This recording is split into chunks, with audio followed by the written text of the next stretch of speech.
Hey, everybody. So if you have been hanging out with us for the last couple seasons of the podcast, you probably remember us mentioning Flaututi in our past episodes. Our friend Molly Sharp, who incidentally was also a guest in season 1, started Flaututi to share her awesome duet arrangements of standard viola rep, which are great for teaching, and it has now grown into a wide-ranging catalog of one-of-a-kind resources for violists and beyond. Steph, do you remember when we played one of the duets from a holiday bundle together? Yes, it's one of my most cherished holiday memories. Aww. But actually, one of my favorites is something that all string instrumentalists would love. It's called Making Double Stops Ring, a guided exploration of just intonation. And Molly actually shared the viola version with us last year, and I am not exaggerating when I say that it completely changed the way I think about intonation. No one has ever explained it to me like this before. I think that we all realize on some level that a B in all situations is not the same, but why? Yeah. Have you ever had that classic argument in a string quartet setting when you're trying to tune a chord and maybe we're playing that B and we're being told, no, it needs to go lower. No, it needs to go higher. It needs to go here. Wouldn't it be amazing to save all those hours for our string quartet students with no debate? We just know where it's supposed to go. Everyone agrees because there's only one way. Right. You can just gift them copies of this book. Yeah, exactly. Nothing personal. Just here's a book about intonation. Well, Molly has made it easy for all of us to play in tune. So whether you play viola, violin, cello, or bass, there's a version for you. You can find this pragmatic book, viola duet arrangements of classic viola repertoire, and so much more at vlatutti.com under Marketplace, or look in this episode's show notes.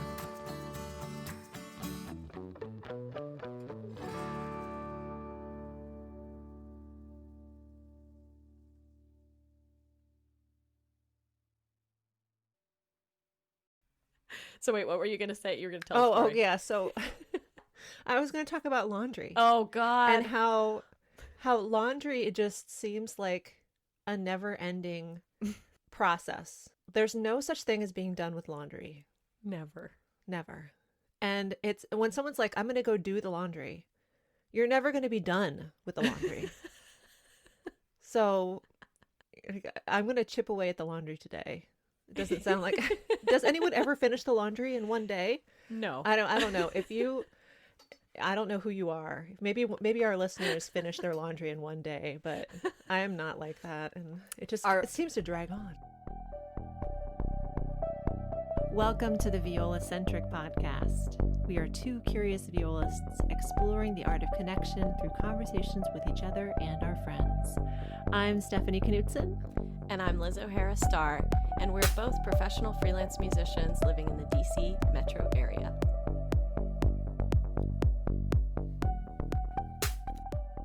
Are we sending out a call for someone to message us if they in fact do their laundry in one day?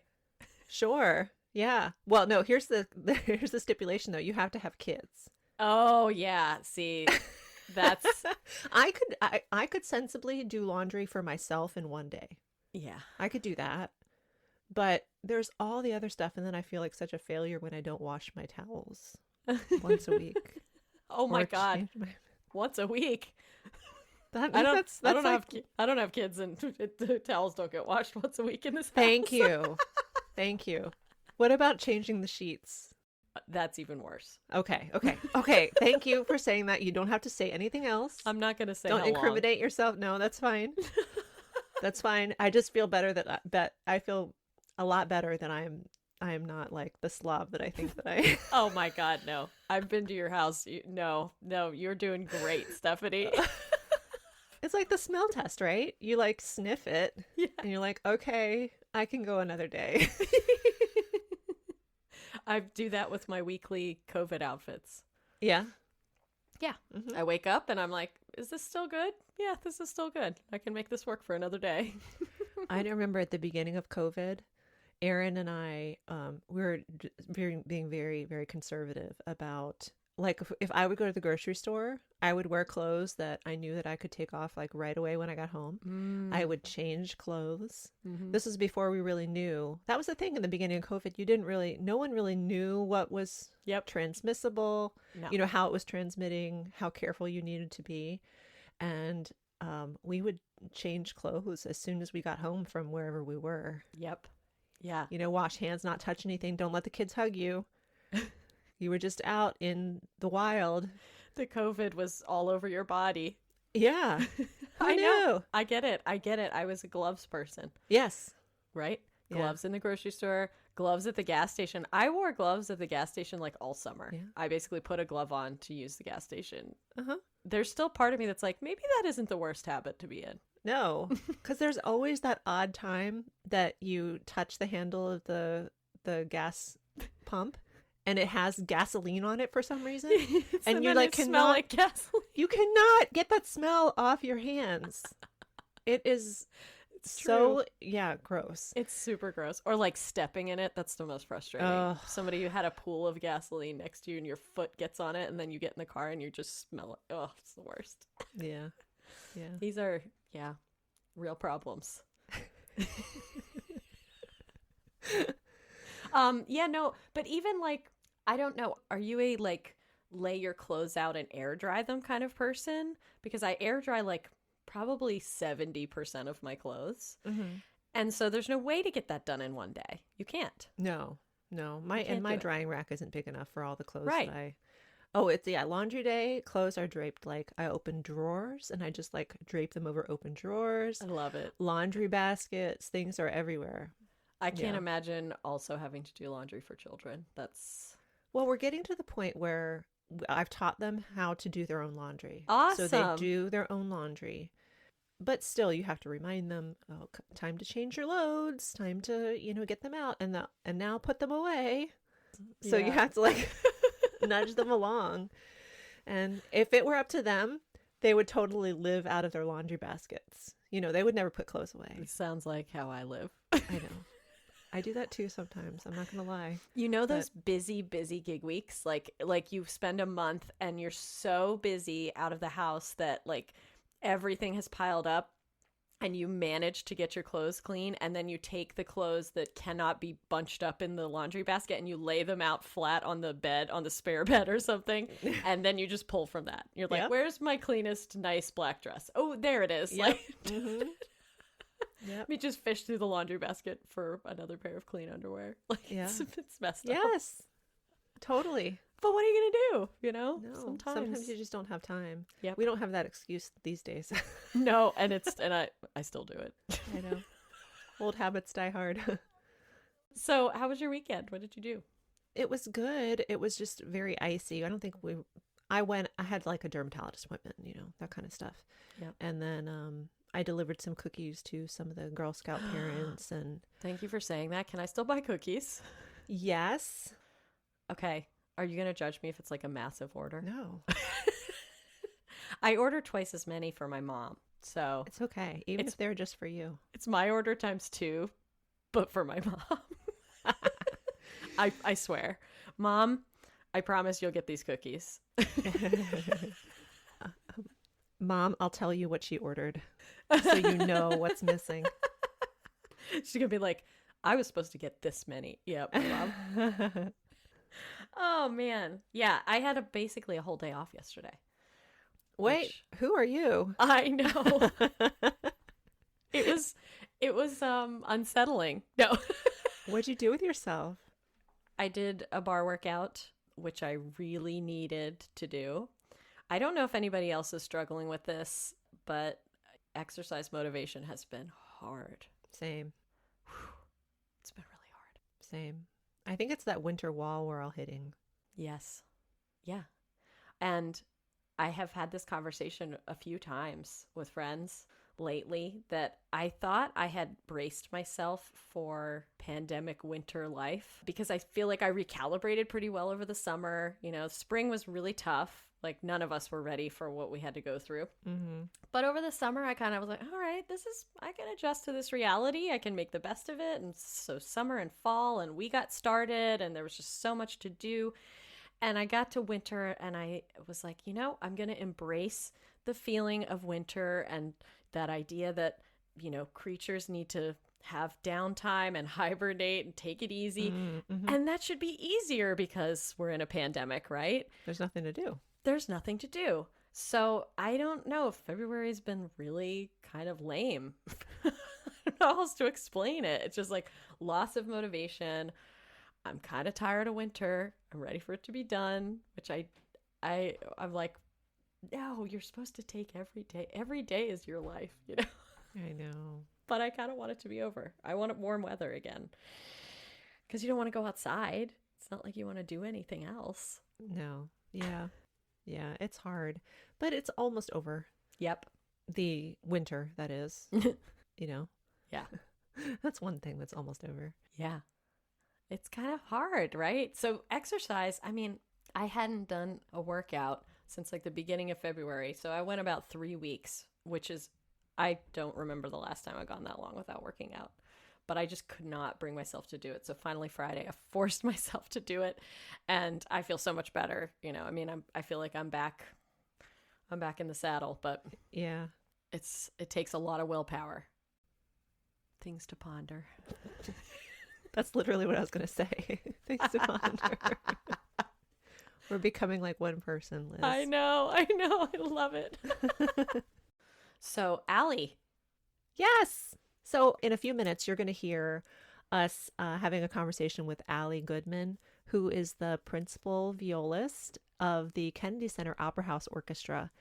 And we got the chance to connect with her and to have just a great conversation about being a principal, about the road that led her to Washington, D.C., and a whole bunch of other really interesting topics.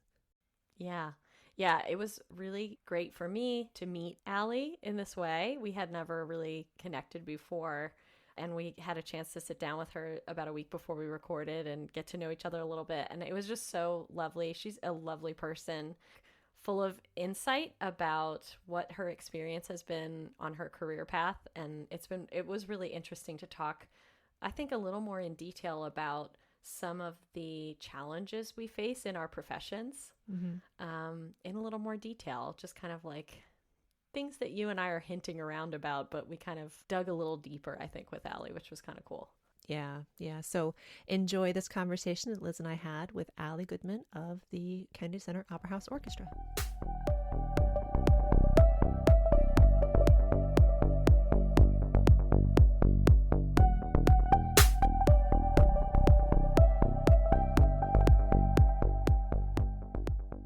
Yeah, Allie brought up Valkyries, and we're like, yeah, we're not doing that. I literally just taught a class on Valkyries, and I was like, don't worry, this isn't meant to be heard. Like, it's an effect. I love that. And they're like, so what are you going to talk about for the rest of the time? I know, exactly.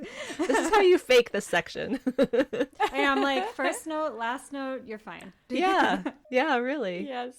Well, Ally, we're so excited that you're here with us today. I'm so excited too, and I'm really honored and flattered to be here. Ally Goodman is the principal violist of the Kennedy Center Opera House Orchestra. And Ally, you've done a lot of chamber playing in the past too, right? Well, yeah, I've been doing quite a bit during the pandemic. Probably, I would say almost twice or 3 times as much as I normally do during the year, just because that seems to be the mode that people are able to play in these days. Definitely. Yep. Yeah, the smaller groups. Yep. Exactly. Yeah. Yeah. It's actually really great to have the opportunity to revisit chamber music as a normal, like, part of your career, right? Like when you're orchestral so much of the time. Oh, yeah. But it's so much fun to play that way. Chamber music is so great. It is. And it's so hard to prioritize it when you're busy. You're getting paid to do this orchestra job, and, that has to come first. And when you do put chamber music onto your schedule, you want to do a great job.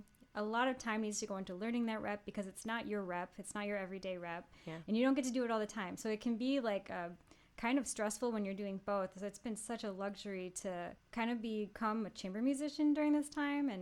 And I'm playing so much more with my husband than I ever have. Derek Powell, a violinist in the National Symphony. And believe it or not, we don't ever play chamber music together. Like, we've been together for 10 years. We've rarely played together, but during the pandemic, we're like kind of this unit. So we keep getting asked to play, in quartets or duos, like together. And it's been really fun. And we've had a great experience playing with each other this much. Yeah, I was going to say, how does that work? To go from not working together much at all to working together a lot Do you guys find you click musically, and it's fun? It sounds like it's a good time rather than like butting heads. It's fun, but when you're that close to the person that you're playing chamber music with, you can kind of say anything like when you shouldn't. You're just like, you don't sugarcoat it. You just, no, that's wrong, or like I don't like that. So it can be a little bit more like butting heads than you think, but I mean, it's also easier because we love each other. So it's, it's nothing like festers. We just get it all out and talk very openly. And so in that way, it's easier. Yeah, that's awesome. So Ally had such a great time with us hanging out last week. It was really, really fun. Me too. And it's just nice because we've never really gotten to talk to each other, even though the world of viola in the DC metro area is pretty small. We haven't had the chance for our circles to overlap yet. And so it's been really awesome, like, to have you on here and to get to know you a little bit. I'm wondering if you can talk us through what's your origin story of your life as a violist. Like, we love to know origin stories.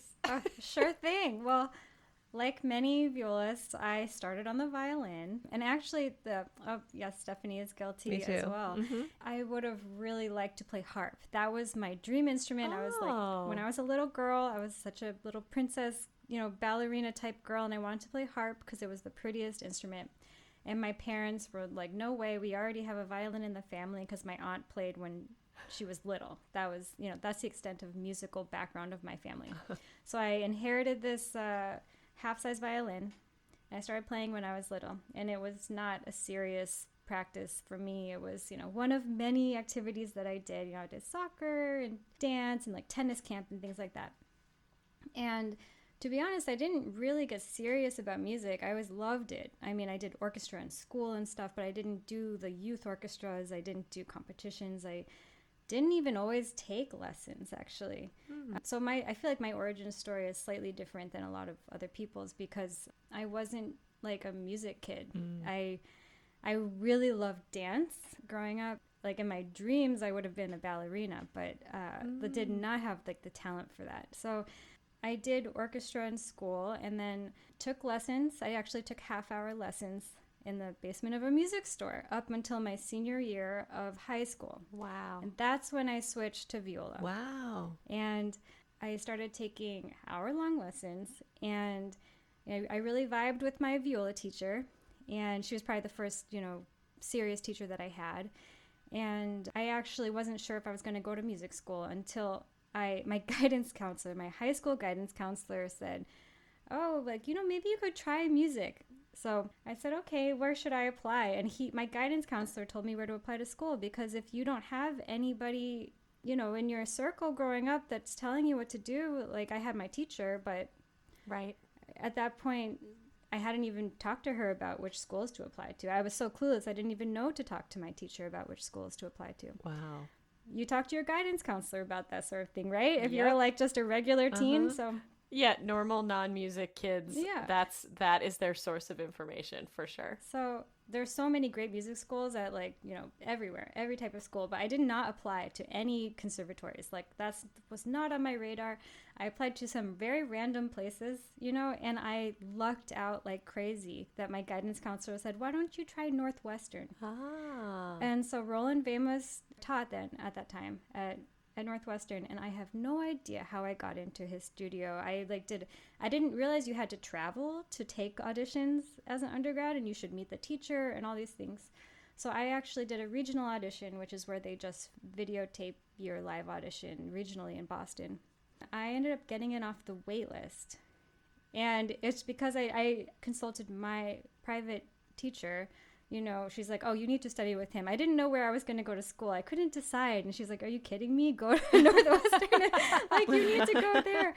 Between Northwestern and all these other random schools that aren't even music schools. And she's like, there's no question here. Yeah. Like one school accepted me in the audition. Like it was a local school because I was going to be the only violist at the school. Oh my gosh. And so I had no idea. And I think that, a lot of people who have this upbringing where their parents or they have family members who are professional musicians don't realize how much guidance it really takes to get there. Or I got super lucky that I went to a serious music school, because it could have easily not happened that way. Wow.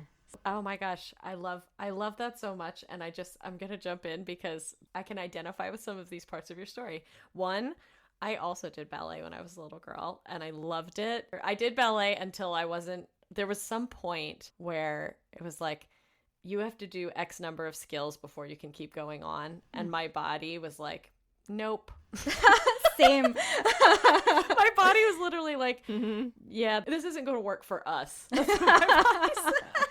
Yeah, dance is tough like that. Yeah, it was a little bit hard. But also, I felt myself into music. So I was definitely a music kid. I loved youth orchestra, all that. But then the college experience, if it were not for having my private teacher, I would have had no clue. And my parents wouldn't have had a clue, you know? Yeah. Same. Yeah.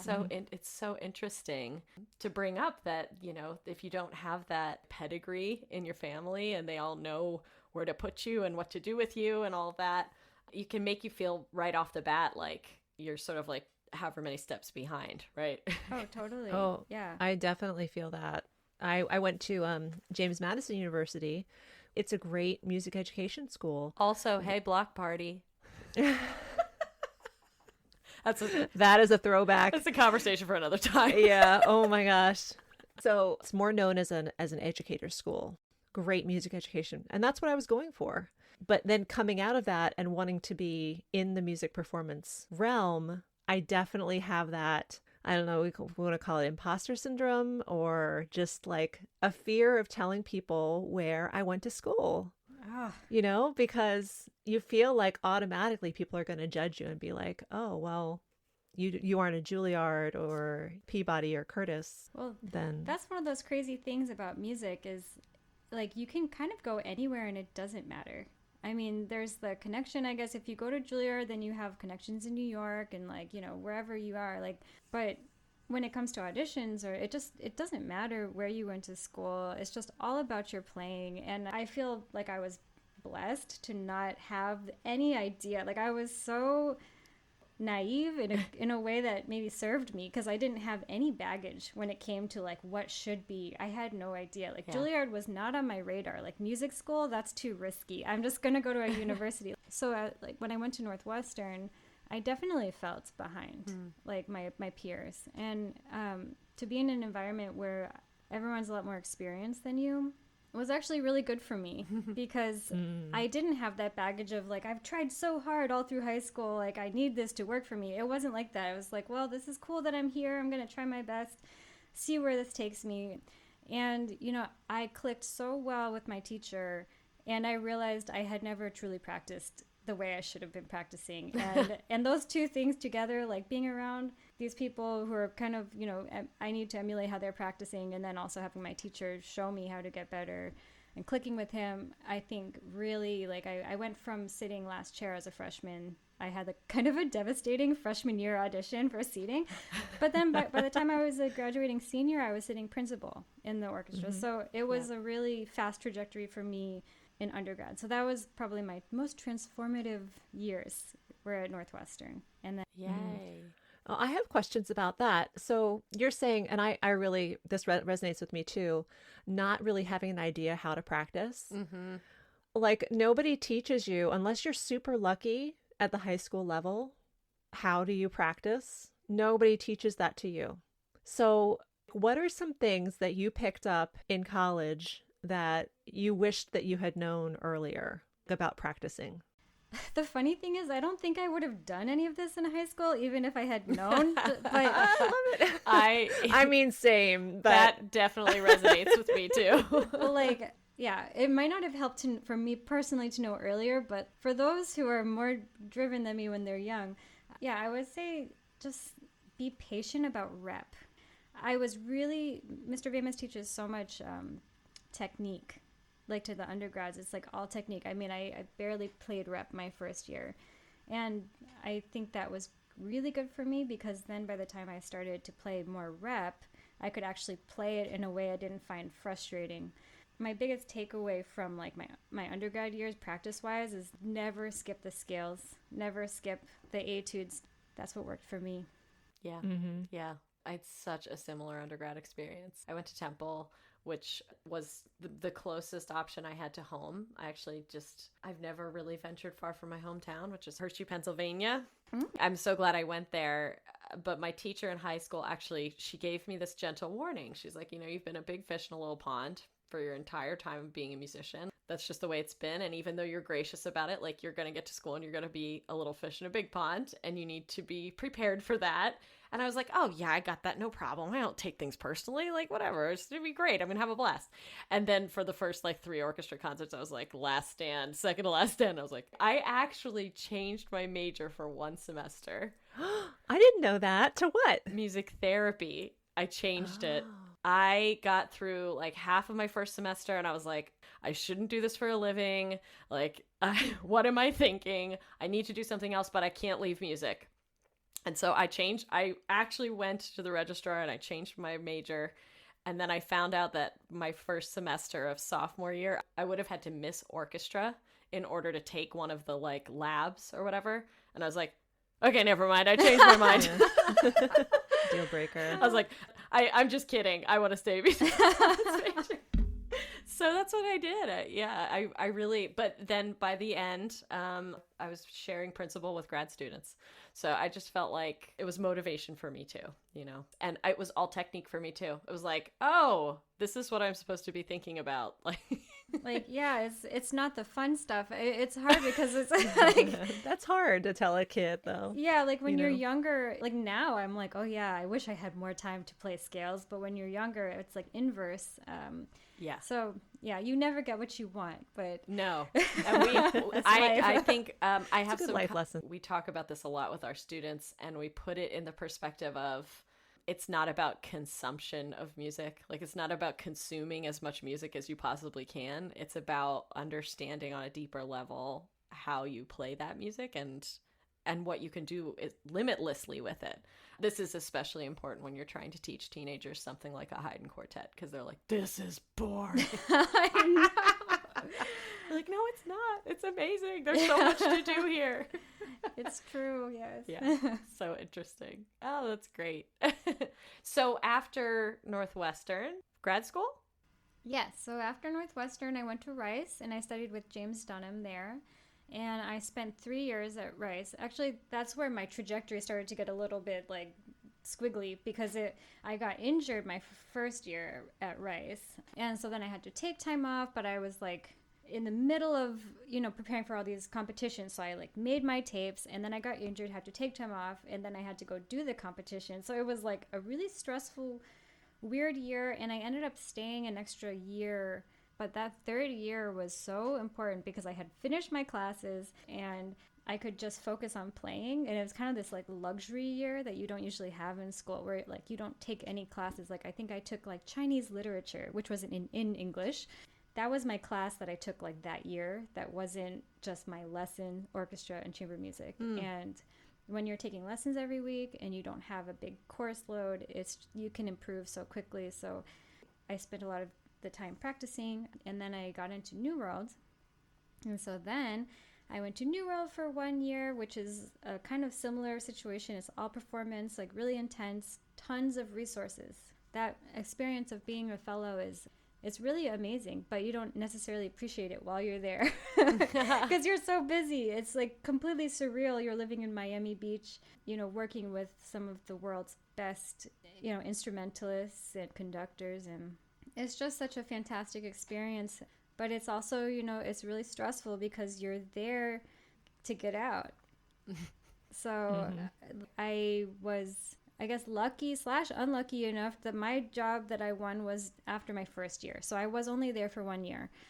I mean, I was just talking to Derek about this the other day. I think the auditions, it's just a numbers game for a lot of, you can get lucky and you can win an audition early on, and you have to be playing at a certain level, of course, but you have to get lucky that you have a good day and that the committee likes what you have to offer. You can sound fantastic, but maybe the committee doesn't gel with your ideas or whatever. You'll never know either. So yeah, it's just the sort of thing where you kind of can't have any expectations, and you see your really talented colleagues go through the ringer. They sound so good, and then, you know, they don't advance or whatever, and it just becomes kind of normal. You don't expect anything when you take an audition. Yeah, absolutely. So tell us about your audition experience with Washington National Opera. Okay. So I took this audition twice, actually, because the first time was a no hire. And it was my first audition ever. Oh, don't you love those? Yeah, I know. I know. Well, to be honest, I was happy that, they didn't hire because I wasn't in the finals. So. Sorry, that's probably horrible to say, but I really wanted to be here because my family lives here. Oh, so I really, really wanted this job. So the first time around was actually for assistant principal. Because Shelley Koss was still principal, and so it was for the assistant position. Mm-hmm. And so that was my first audition, and I didn't win, but that was okay. And then I think it was 2 years later, I took it again. It was my third audition at that point. And yeah, I had no expectation, like I said, it was, while I was at New World, it was the end of my first year. I just worked really hard, played for a lot of people. The audition, like I said, was run very smoothly, which really helps. And then the thing that threw me off the most was when we got to the finals, and the Bartok concerto, they asked for the first 5 pages, which is not, I was not like prepared for that, right? Like, I was waiting for them to say stop, but they didn't. And I was just like, okay. And somehow I managed to not like completely mess up, you know, those next 2 pages after the, you know, exposition. But yeah, and it was kind of just like a blur. I did not expect anything out of it, but I was happy with it. And yeah, so here we are. Oh, it's so great. Yay. It's so great. Yeah, you know, I feel really lucky because I know that it takes so much more than just practicing and playing well. I happen to have a similar sense of music as my colleagues, and that was shown, you know, I guess through the audition. I'm sure the other players played fantastically too, and it's just that day I was, you know, playing in the style they liked. So I feel I'm eternally grateful and humbled to be a part of the orchestra. Yeah, it's such a great group. And I love that idea of how it's very subjective. Mm-hmm. Just the idea, it's very subjective. And I'm sure you've been on the other side now of audition committees. Yeah. Right, Ally? Yeah. And so you can appreciate from the other side of the curtain what they're looking for, that if you don't advance, it wasn't necessarily that you didn't play well. Oh, definitely. Yeah. I mean, I think one of the things that I learned even before I was on the other side, while I was at New World, we were given these talks from these, you know, fantastic players and orchestras that would come in, and they would say, you're going to be very disappointed by your colleagues when you're sitting behind the screen on the other side of the audition, hearing what bothers people. And I have to say, I was not. I was really impressed. My colleagues, you know, at Washington National Opera, super open mind, very musically based. Oh, I love that. I was really, really happy about that. But that's, I mean, it's just a well-known fact that some people are going to be bothered because you didn't count the rests, even if there are a ton, or whatever it is that bothers that one person. Like, I've gotten feedback that I breathe too loud.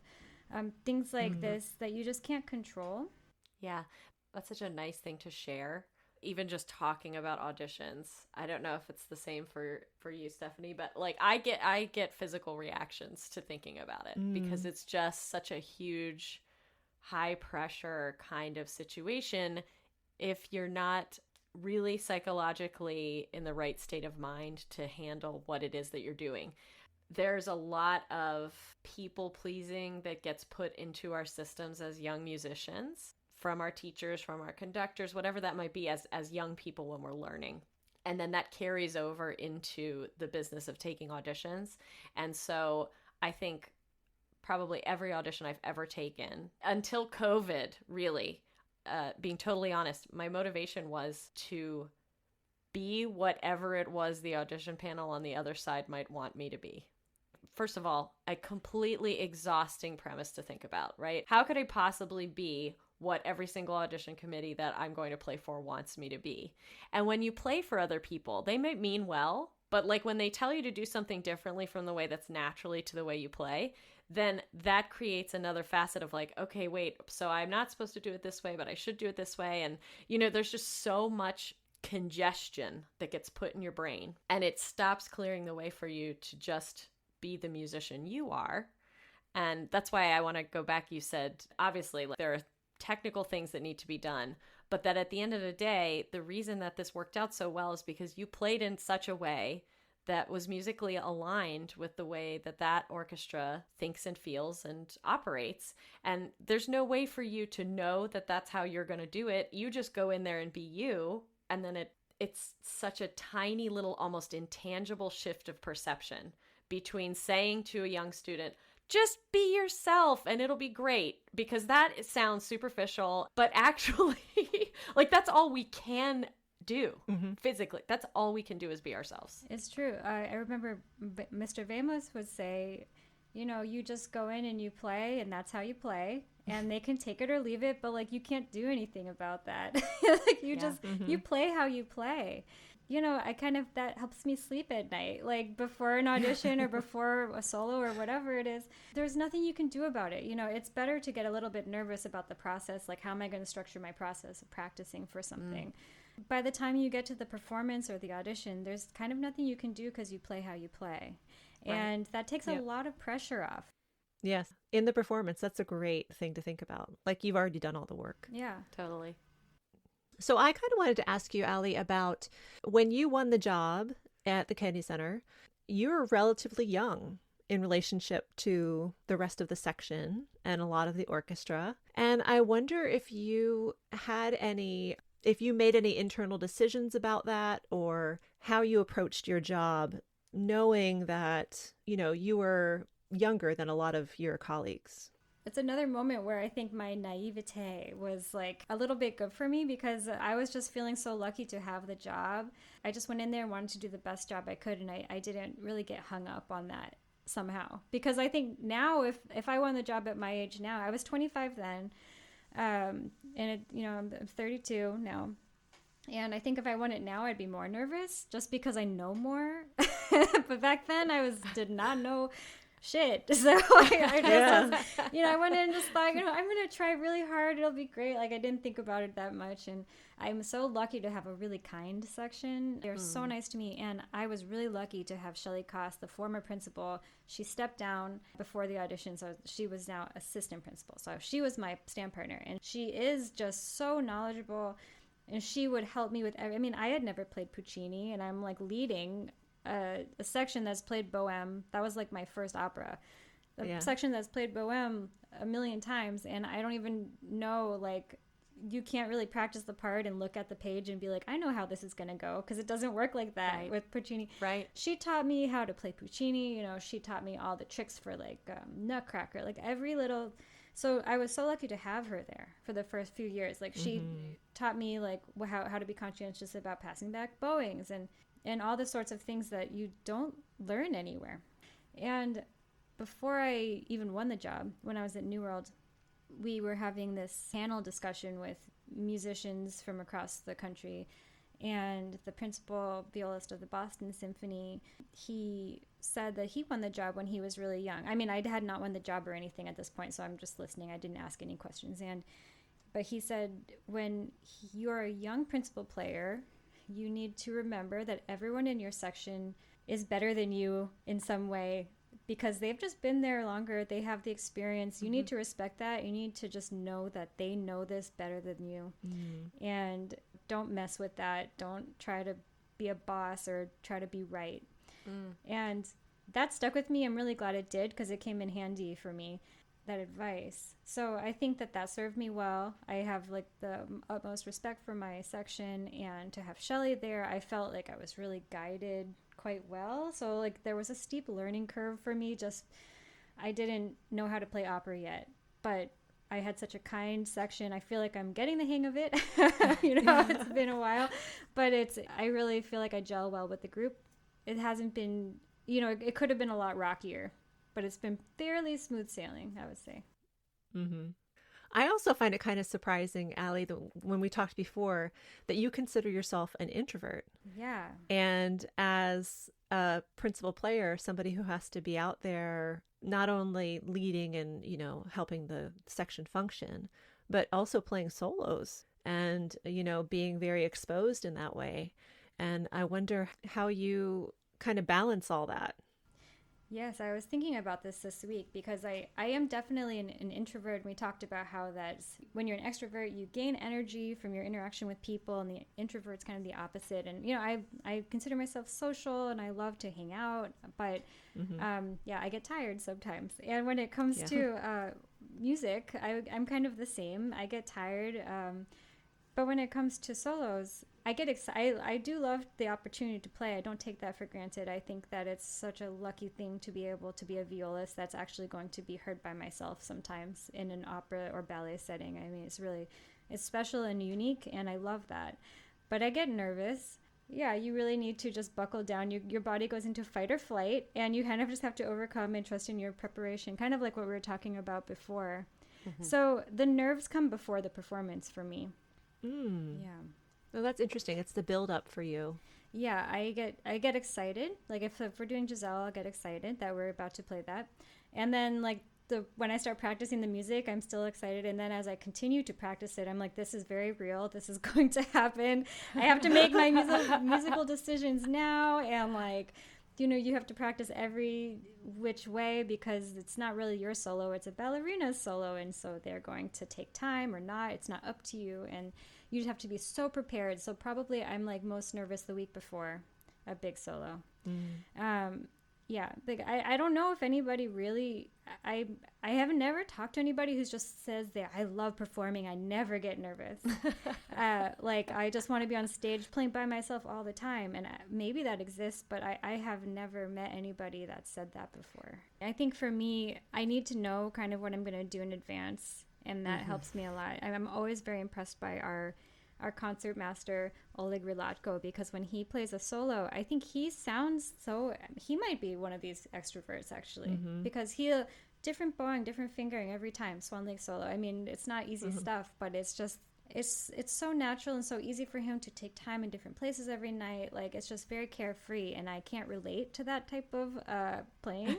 I try to emulate that type of playing. I would love to sound like that with my own, but that's not what's going on inside of me while I'm playing a solo. Yeah. So aside from playing chamber music, Ally, we were talking about some of the other things that pandemic life has brought to us, and I'm going to order it. It's out of stock on Amazon. The Artist's Way, and I was wondering if you wanted to talk about that at all and just sort of what you've been sort of realizing or revisiting in this time off. It's been such an interesting experience for me to be doing that. It's a little bit out hoo-hoo for me. I'm just don't usually think.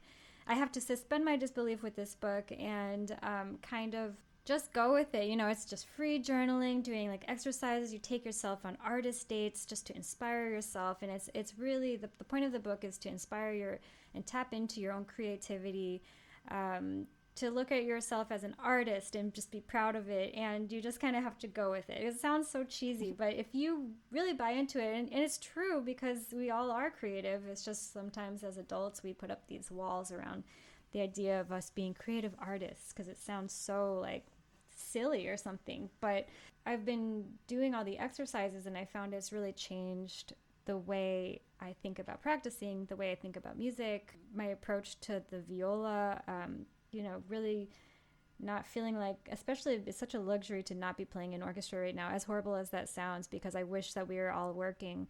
But this is a time period of my life that would have happened where I can just play my own stuff. And so I'm experimenting more with color. I'm improving my technique and thinking about everything so differently than I was. So I encourage anybody to go pick up a copy of this book. Yeah. I love that idea of approaching it from a different angle, especially you don't consider yourself somebody who's woo-woo or whatever. I mean, I'm totally open to it. I just that's what I mean. I'm not already there. Just allowing yourself to come at it from a different perspective. It's always going to give you some new information. Yeah. if it's something that you had not incorporated before. So I love that, keeping an open mind and trying something that doesn't feel entirely comfortable to you.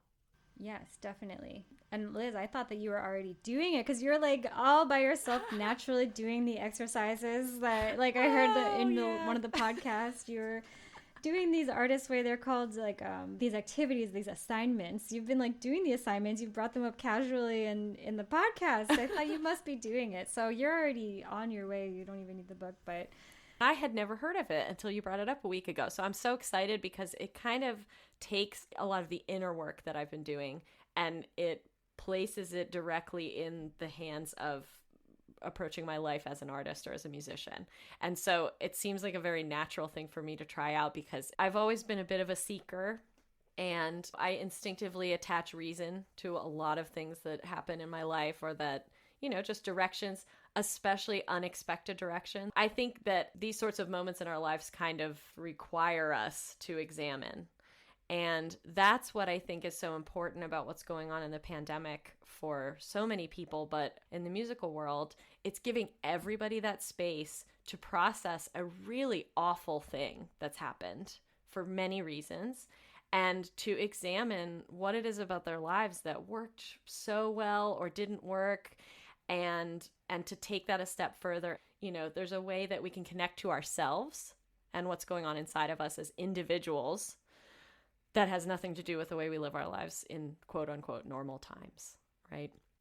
Yes. So how are we going to hold on to all this freedom of thought and expression that we've discovered during this time when we go back and we play under someone's baton?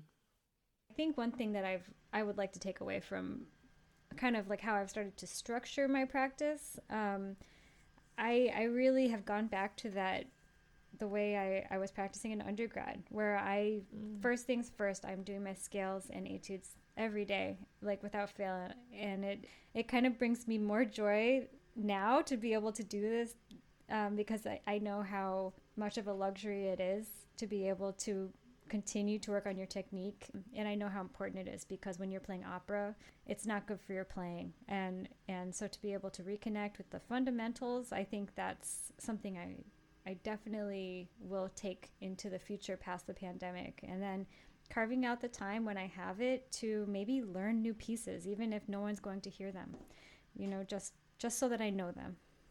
Yeah.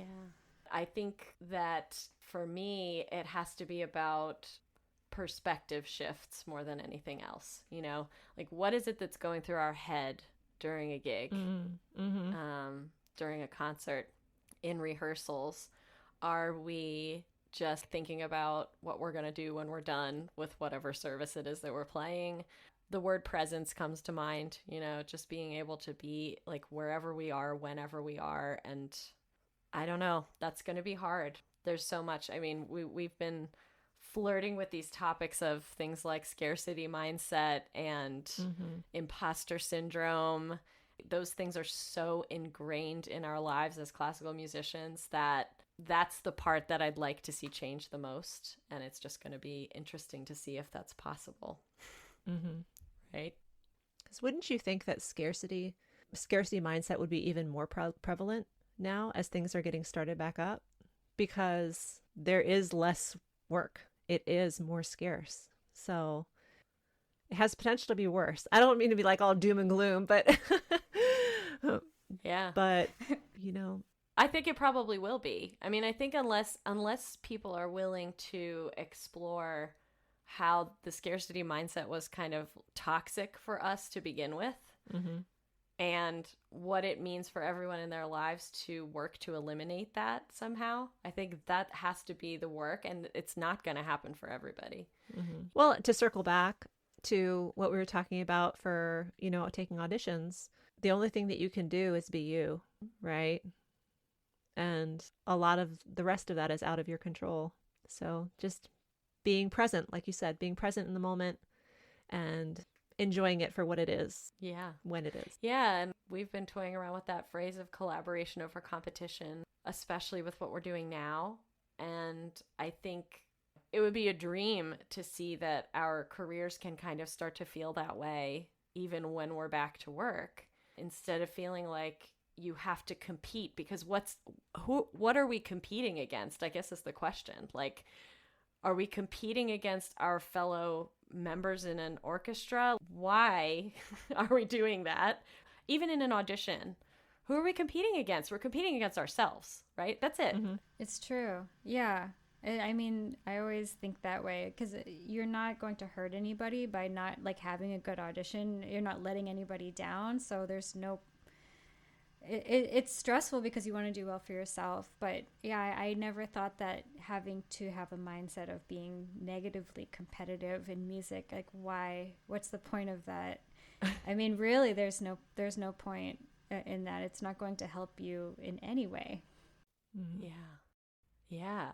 Well, and the other thing too is we talk about this like freelancers because Stephanie and I are freelancers. And so that's a whole other ballgame of not a lot of quote unquote guaranteed work. But Ally, I found it so interesting that you shared with us that even for you to be working in your job as a principal, contracted, tenured, I just take for granted that feeling goes away. Yeah, I still get that feeling. I bet up to the highest, you can be the most in-demand soloist, probably still gets that feeling. Like for me personally, you take for granted sometimes when you are tenured in an orchestra like that, and that doesn't take away from the fact that you still want to be asked for things. You still are human. You have that side of you. So if you play a concert series or you teach at a festival and then for some reason you don't get asked back and you don't know why, it's the same feeling. At any level, I bet a top soloist would also feel a little insecure about not getting asked back to an orchestra. So I think we all have that side of us, probably no matter what field you're in. You just want to be wanted, and everybody feels it. Well, that's reassuring. I think I'm assuming everybody feels it. Maybe some people are just stone cold. Yeah. Does it affect your work negatively if you start to imagine what an environment would look like if we didn't feel that way? And how can we start to create a culture that allows us to feel less competitive?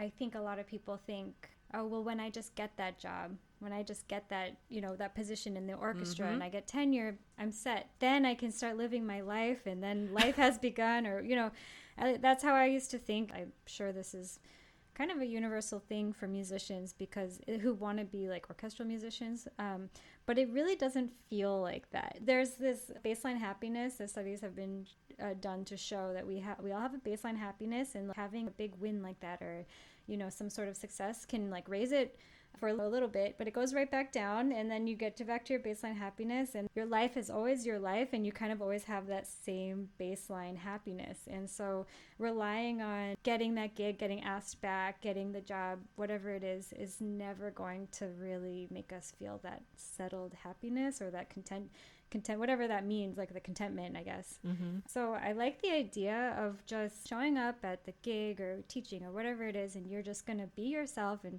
do what you think is a good job, and they can take it or leave it. It's kind of like similar to what Mr. Vama said. This is what you think is good, and then you can walk away happy and feel like you did a good job, and you don't have to worry about what other people think because you're happy with it yourself. I love that. It's like happiness comes from within.